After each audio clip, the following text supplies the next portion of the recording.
Welcome to our midweek edition of the Rocky Top Rundown, your one-stop shop for all things Tennessee sports. I'm Riley Haltom. And I'm Brian Cross. During this edition, we're bringing you a Talkin' Tennessee, a recap on the tennis challenger that just finished up on Rocky Top, and a whole lot of Lady Vols basketball. Let's get into it. On Monday night, the number 15 Lady Vols took on the Memphis Tigers for an in-state battle. The Tigers are coached by LVFL Alex Simmons, who graduated from the program in 2008. Simmons, a two-time national championship, showed the Lady Vols Monday night what Pat Summitt leadership and grit is all about. We start in the first quarter. Lady Vols up by 6. Nice pass from the Lady Vols here and gets Tess Darby an easy basket. Tennessee up by 6 as Memphis passes it around and finds Kira Kane for an open three that she drills. Towards the end of the first quarter, as Tennessee gets the ball to Wake Forest transfer, Jewel Spear for a three that she gets to drop. Now 6 seconds left in the first quarter. Madison Griggs is now dribbling down the clock, and she hits the three as time expires. Griggs was finished today with 16 points. Yeah, switching gears to the beginning of the second quarter, Sarah Puckett, she's going to get open in the corner and converts on the three for the lead. A couple of possessions later, Lady Vols commit one of their 24 turnovers, and the Tigers make them pay, pushing it up the court and finding Kane once again for the three. Tough basket. Lady Vols down 9 as Jasmine Powell speeds down the court and converts the tough layup. Over halfway through the third quarter, and Powell converts again, this time from 3 to give Tennessee an 8-point lead. Now Belmont transfer Destiny Wells dribbles down the baseline and hits Puckett in the paint again for a sick feed for the score. Fourth quarter, Lady Vols up 5 and Powell finds Puckett in the paint, what do you know, to grow the Tennessee lead. Lady Vols with a 2-point lead, shot clock turned off, and they turn it over. Tigers race it up the court, miss the jumper, but get the offensive board, force overtime.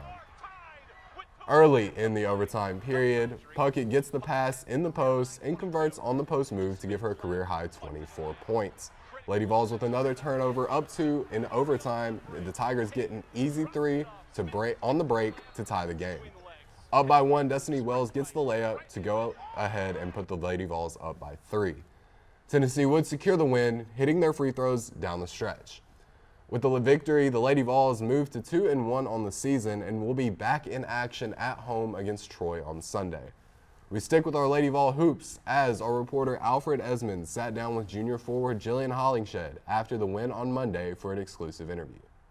Jillian Hollingshed sat down with myself and Riley West to talk about her career on Rocky Top since she transferred here as the junior begins the 2023-2024 season. I definitely needed a change. I wanted to go somewhere that they cared about women's basketball. And every time I thought about Tennessee or heard about Tennessee, I thought about, Pat Summitt, just like the legacy she left, not only for women's basketball, not only for women's sports, but all sports in general. Hollingshed also talked about the recent win over Memphis. It was brought up that the Lady Vols did not have Rakia Jackson. Hollingshed alluded to this and talked about how the Lady Vols overcame that obstacle. She's our leading scorer. She produces a lot for our team. Even though she didn't play, she was still a big part of the team and a big part of that win. She was coaching us up. She's just automatically just a leader. So, we just stayed together, just toughed it out, fought it out. Like you said, it was overtime, so everyone was pretty tired. But, we just played together and stayed together. Sarah Puckett had a great game against the Memphis Tigers, and Hollingshed had nothing but high praises for her teammate. Sarah's always been a dog. I think this year is definitely going to be her breakout year. She works really, really hard. She sets high goals and high standards for herself. So, she's just a dog. Like I said, she's going to get it any way she can. If that's rebounding, scoring, loose balls, 50-50 balls. So, yeah, she's an all-out outstanding player. Finally, Hollingshed previewed the Lady Vols' next 2 matchups against Troy and Indiana.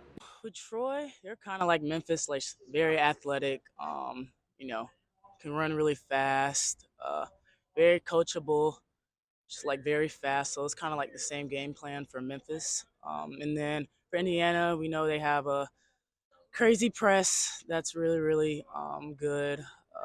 They're very fundamental, and they can shoot really well. So we just have to really start on the defensive side, and that'll lead to our offensive side. Hollingshed and the Lady Vols look to keep up their winning ways. Now back to the studio. Thank you, Alfred. Lady Vols hoops could be without their best player, Rakia Jackson, as Hollingshead mentioned. Sunday's matchup at home against Troy will be one to watch closely. Yeah, no question. Losing Rakia Jackson was a big loss in this game against Memphis, but going forward, we'll see how the Lady Vols are able to deal with not having her presence on the court. Beyond that, we have a lot we want to talk about for this upcoming home game here on Rocky Top. So let's kick off this edition of Talking Tennessee.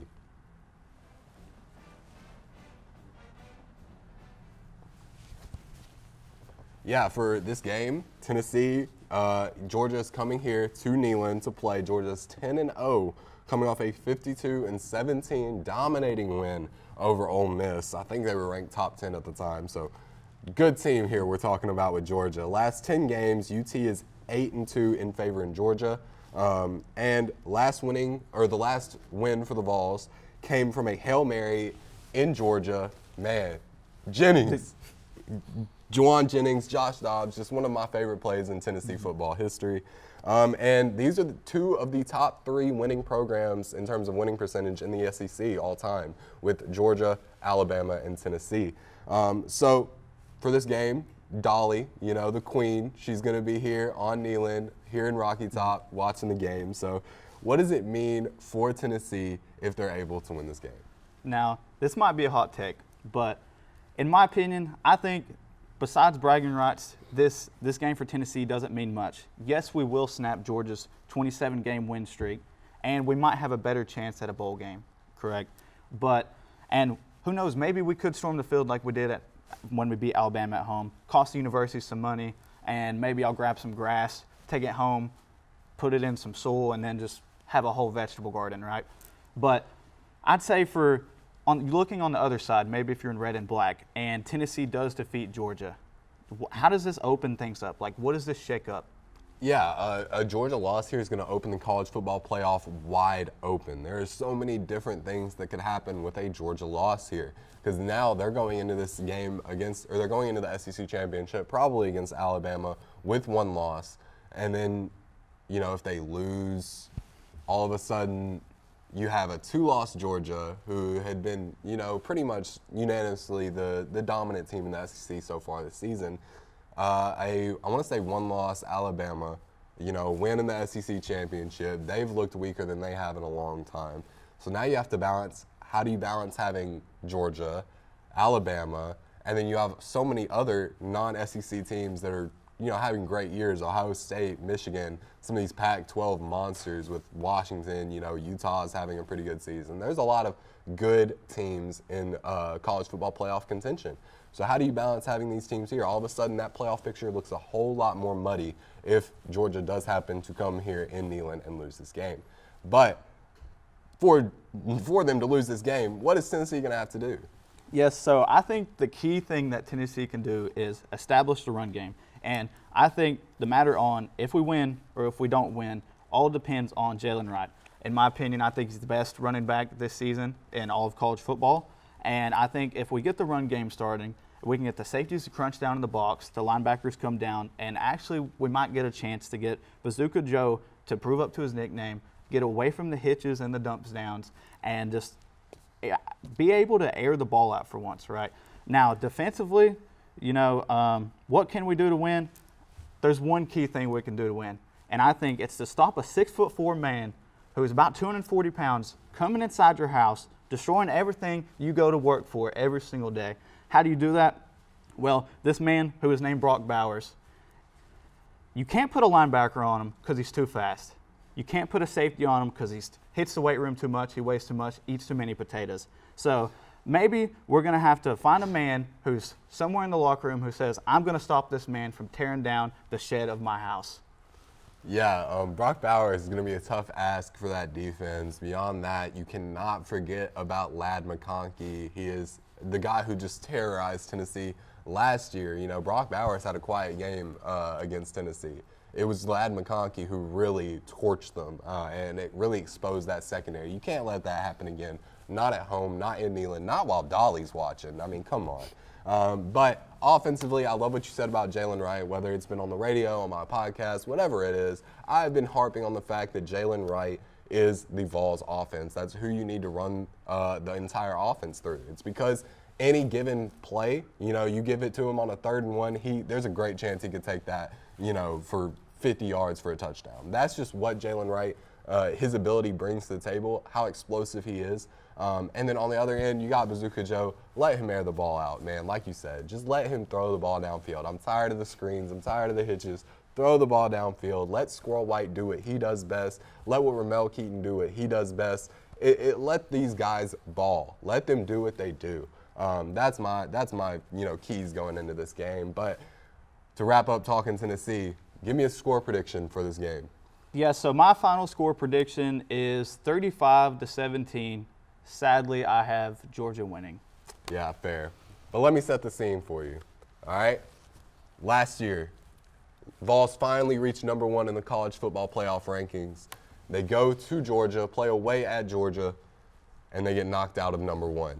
Only held it for a few days. This year, Georgia reaches number 1 in the college football playoff rankings. Now they're going to come play away at Tennessee. And Tennessee is not going to knock them out of that number 1 spot. Come on. It's going to be 42-24 Dogs. I hate to say it, but I just don't think Tennessee secondary can keep up with Georgia. But that's going to wrap it up for this segment of Talking Tennessee. But how about we throw it over to some tennis? Let's do it. All right, so the 2023 Knoxville Tennis Challenger just wrapped up, and it was at the Good Friend Tennis Center on Monday. The tournament brought rising professional tennis stars together to enable them to earn ATP points and has a proven track record of drawing the new wave of top tennis athletes. The Challenger featured our own current UT men's tennis athletes Shinzuki Mitsui and Philip Pajonka and Johannes Monday, as well as former Vol tennis and green. Mitsui and Pachanka played in doubles matches together. Monday also played in the doubles matches with Aiden McHugh, another native of the United Kingdom like Monday. Through playing in 2 doubles matches, Mitsui and Pachanka were 1-1. They took their first doubles match last Wednesday with scores of 6-4 and 6-3, and they lost their second doubles match last Thursday with scores of 6-2 and 6-4. Monday was also 1-1 playing in 2 doubles matches. His first doubles match last Wednesday, he won the match in 3 rounds. In his second doubles match last Thursday, he lost the match going 3 rounds. Former Vol tennis Sangren was 3-1 during the Challenger in the singles matches. The men's Vol tennis team will take a 2-month hiatus before returning to the courts for their spring dual match slate in January 2024.